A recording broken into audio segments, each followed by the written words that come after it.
Well, hello and welcome to session one of our mission interviews with mission partners. And I'm so glad to have Scott and Elmarie Parker, their PCUSA mission co-workers serving in Iraq, Syria, and Lebanon. And we're going to get right into our questions today. So welcome. Thank you. It's great to be with you. Would you just quickly introduce yourselves and tell us a little bit about yourself? Yeah, well, we're Scott and Elmarie Parker. We've been mission co-workers for Iraq, Syria, and Lebanon, living in Beirut, going on, 9 years now. It's amazing. And it's really become our home. Just one thing, I guess, to focus on, I love the term mission co-worker because it really emphasizes, I think the heart of our work is the people in the regions that they are doing amazing work. They're making the reputation of the Lord beautiful. They are meeting human need, building bridges, and so our work is really to come alongside of them and say, okay, man, how can we encourage you and support the stuff that God is using you to do? That's what we do. And we hail each of us, Scott, from Omaha, Nebraska, and I spent most of my growing up years in Oregon. And so we bumped into each other during seminary studies in Southern California. So that's how our paths crossed. And ministry life has held a lot of different adventures as we've served with local congregations in Southern California and Florida and Ohio, Northeast Ohio, before picking up this call. Yeah. So we've also had a chance to be a part of some really different cultural dynamics in the US as well, and have learned a lot from each of the places where we've been privileged to serve. Yeah. People ask if we have children. We don't have biological children, although we have a lot of children that we have engaged with through our work, and we have many fur kids that we treat like children, and it's a bit weird. But. Well, tell us a little bit about how you decided to become mission co-workers. Oh, that's such a great question. And really, it boils down to a prayer that Christ's Spirit put on my heart back in 2008, and it became a regular part of my devotional life. And it was, Lord, is there a particular people or place that you would have me share your passion for? And out of that prayer came really the invitation in 2011 to visit with our Presbyterian church partners in Iraq. And I just knew I had to be on that trip. It was such a deep resonance in my spirit. And through that visit, really seeing the way in which our partners in Iraq were bearing witness to the ways of Jesus Christ in their communities, it turned my world upside down. And I knew I needed to be in a place where I could be discipled by them. And so it's really out of that trip that this call emerged on both of our lives, as Scott also heard me share those stories. And so that has been a tremendous privilege over these years, really learning from our partners and seeking to share what we're learning with our partners in the United States as well, so that all of our discipleship can be encouraged. Yeah. Thank you. I know that you have you been serving in that area in the Middle East the whole time? Yeah, we have. Yeah. We've been based in Beirut for nearly 8.5 years. It'll be 9 years at the end of June. So. And we're expanding our partnership circle, not only to Iraq, Syria, and Lebanon, but increasingly also with partners in the Gulf states, which is a very different context and flavor of ministry than what our partners in Iraq, Syria, and Lebanon are about. So we're learning other cultural dynamics and other ministry priorities and realities as well. So we're grateful for that. What can you tell us about some of your top priorities where you're serving right now? For me, right now, it's really around the issues of trauma and child trauma. Just I think over the past couple of years, I think globally, I think we understand that. Elmarie often talks about the situation in Lebanon, that they have had 4 tsunamis of just catastrophes that have happened in a short time, and that accumulation of really hard adverse things. That's part of where trauma gets to be a real serious thing. And we experienced that in the US, just with multiple huge challenges on top of each other. And right now in the Ukraine, that's an issue that a lot of us in trauma work are really concerned about, is just how this crisis is affecting the people. And for me, I really focus on child trauma.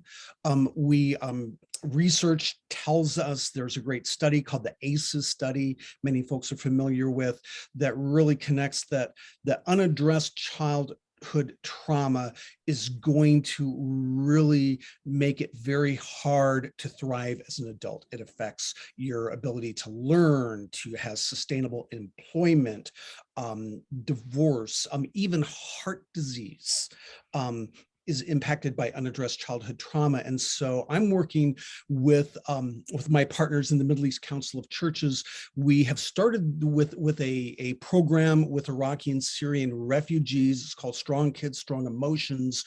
And we're using a biology-based trauma resiliency model that teaches people very simple skills that then can be passed on to your neighbors and your kids.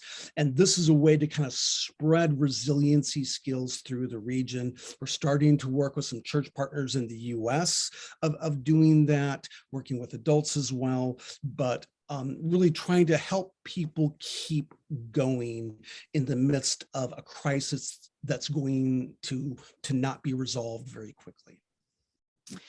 And I think for me, this circles back to what Scott was talking about in the language of being a mission co-worker. In my role as a regional liaison, so much of my work is about accompaniment of our partners and walking alongside and being present. And that ministry of presence, I think, matters even more at this point, where there are these intersecting calamities that are not only happening in the region, but beyond the region, that impact the region in some significant ways. And so that remains a top priority, of being present on behalf of all of you who also have a heart for this region. And we regularly hear from our partners what a difference it makes that we, on behalf of the Presbyterian Church USA, are a visible representation of the kind of holistic partnership that we're committed to as Presbyterians, through prayer, through visits, through correspondence, through financial collaborations. All of that comes together by being present. Amen. We're so grateful to be able to be connected through you in that way.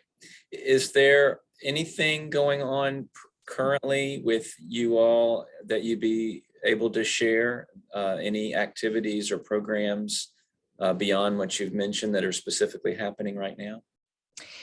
Yeah, we'll talk a little bit about work that our partners are doing in the context of what's happened in Lebanon. Scott mentioned these 4 tsunami type events that have enveloped Lebanon over the last 2 years. And so it's a very different country for all of us living in Lebanon than anything any of us have known, not just us who have been there for 8-9 years, but for our Lebanese friends and partners who lived through the Civil War. And they say, never at the worst of the Civil War did we experience anything like what's going on in our country now. And so the economic collapse, the banking collapse, the dynamics of the pandemic that just multiplied the impact of those 2 different tsunami events of the economic and banking collapse. And then there's the Beirut port explosion as well. And I just want to share one picture while we're talking about that. I'll There we go. start this here. So this was taken at the 1-year remembrance of the Beirut port explosion. And you can see in the background, these are the grain silos for the country that are situated right at the port. And when the shockwaves of that explosion started moving out from the port, it destroyed these concrete silos. This is the grain storage for the country. And any remaining grain is contaminated, so Wow. nothing can be used. Yeah. And so right now you add to that loss, the invasion of Ukraine and the war that's going on there. Lebanon has been looking for where else it can import grain from, and it has contracts with Ukraine and parts of Russia for grain shipments. And now that invasion has disrupted those grain shipments. And so now they're looking for yet another solution. So here's a country that has had to adapt and adapt again and adapt again, let alone all the people in the country who now don't know what will be happening in terms of supplies for flour for bread, which is one of the staples. And the same is true in Syria, as I've talked with partners there. They've also been notified by their government to expect shortages in flour supplies coming from wheat because of what's happening in the Ukraine. And so really for the first time since the famines of World War I, people are going hungry in Lebanon. And it's not because there's not food available, other kinds of food, even beyond these shortages. It's because people simply do not have funds. They've lost jobs. The inflation rate on food items is between 250 and 500%.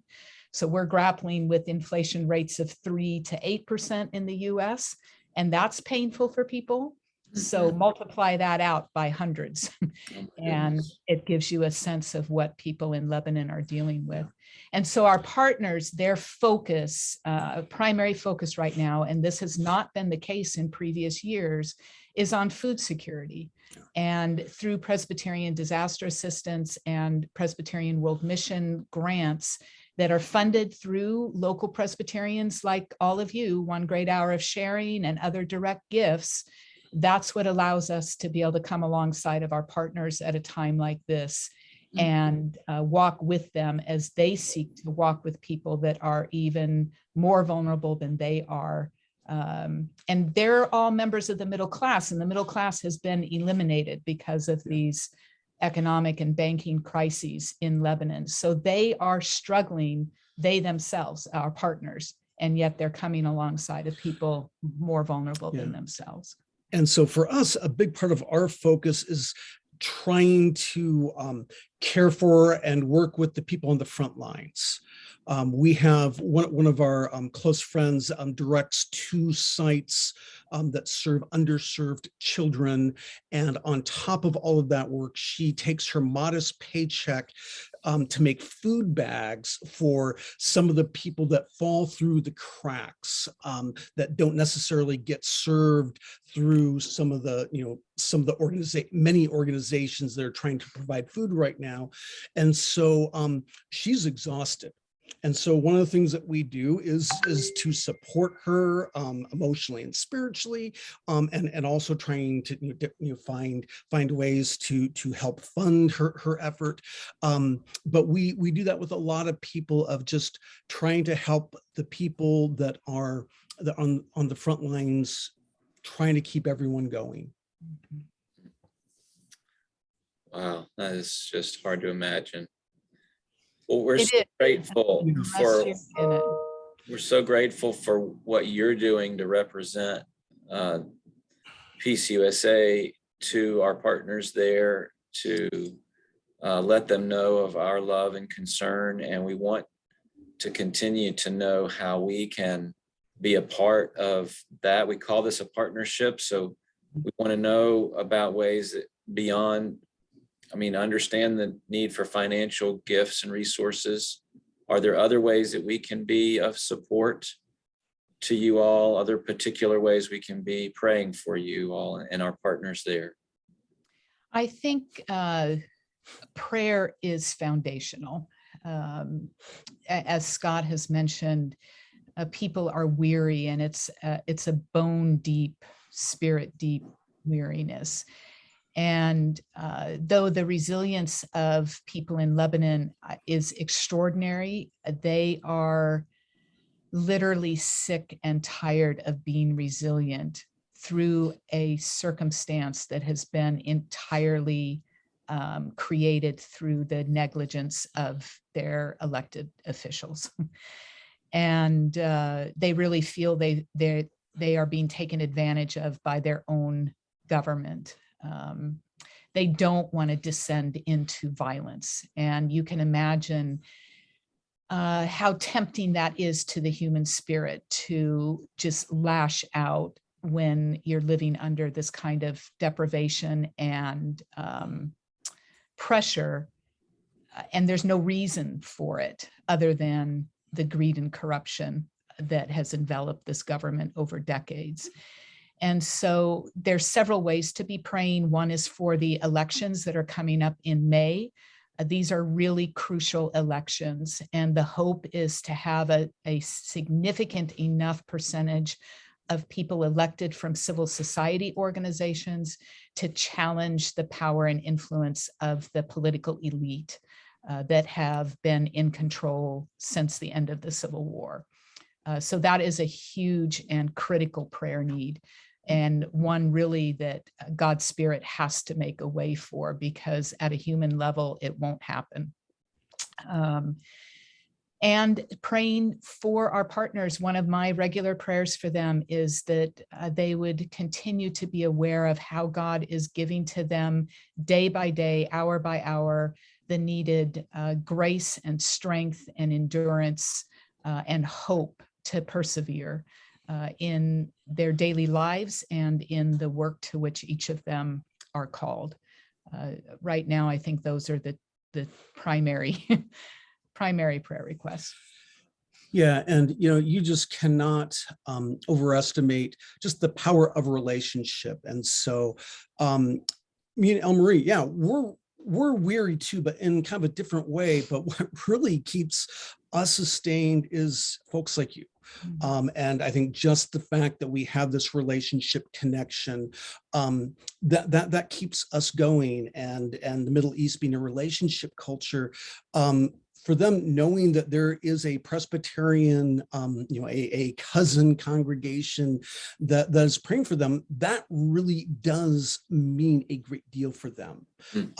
And so, the efforts, and the tangible material things are needed, and yet that those things also, anything you do that says you are trying to engage, even just by being informed, by learning about the situation, those things are huge shots in the arm for us and for our partners.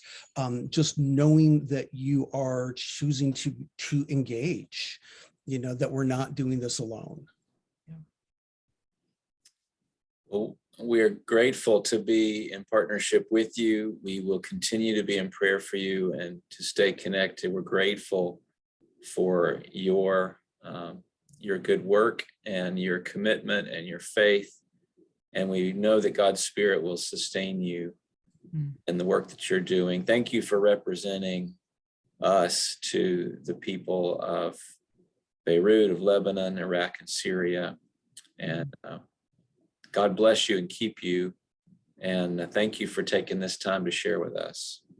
You're very welcome. Thank you for the invitation. Yes.